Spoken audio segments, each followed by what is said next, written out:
If your SketchUp plugin is throwing an error, crashing on startup, or just refusing to load, don't panic. In most cases, SketchUp is actually telling you exactly what's wrong. You just need to know where to look. In this video, I'm going to show you how to diagnose a SketchUp plugin error step by step, how to find the real cause in the Ruby console, how to spot startup loading issues, how to use safe mode with the Shift key, and how to fix permission errors when installing extensions. If this video helps you out, make sure to hit that like button and subscribe for more easy SketchUp tutorials. Alright, let's get into it. First, if a plugin isn't working properly, open SketchUp and go to Extensions, then click Ruby Console. This is one of the most important troubleshooting tools in SketchUp because it often prints the exact reason an extension is failing in the background. Keep this window open, then go back and try to use the extension that's giving you trouble.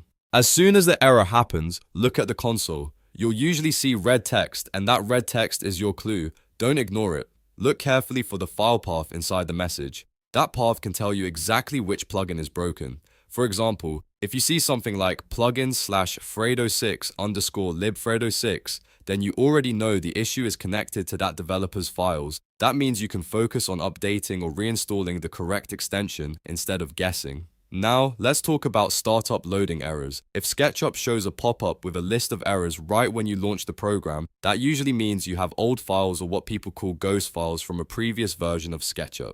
These can get migrated from older versions like 2024 or 2025, but they may not be fully compatible with 2026 or whatever version you're using now. The first thing to do is open Extensions, then Extension Manager. Look through your installed extensions and check for anything marked with a red unsigned warning or an incompatible warning. Those are major red flags. Disable the suspicious extension, restart SketchUp, and see if the problem is gone.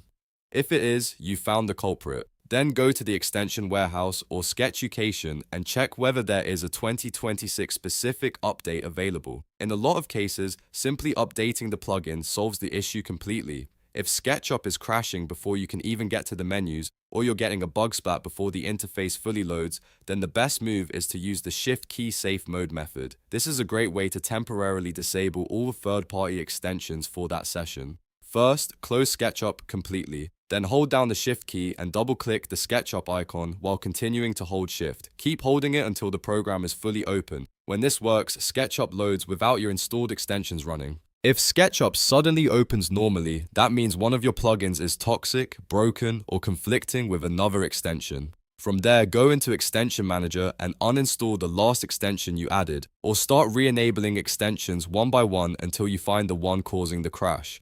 Next, let's fix permission errors, especially if you're trying to install an RBZ file and it fails or says SketchUp can't write to the folder. This usually means SketchUp doesn't have the permission it needs to modify its own plugins folder. The fix is simple. Close SketchUp, then right-click the desktop shortcut and choose Run as Administrator. After that, try installing the extension again. This gives SketchUp the permissions it needs to write files properly. In many cases, this is all it takes to get the plugin installed without errors. So to recap, if your SketchUp plugin is not working, start with the Ruby console and look for the red error text and file path.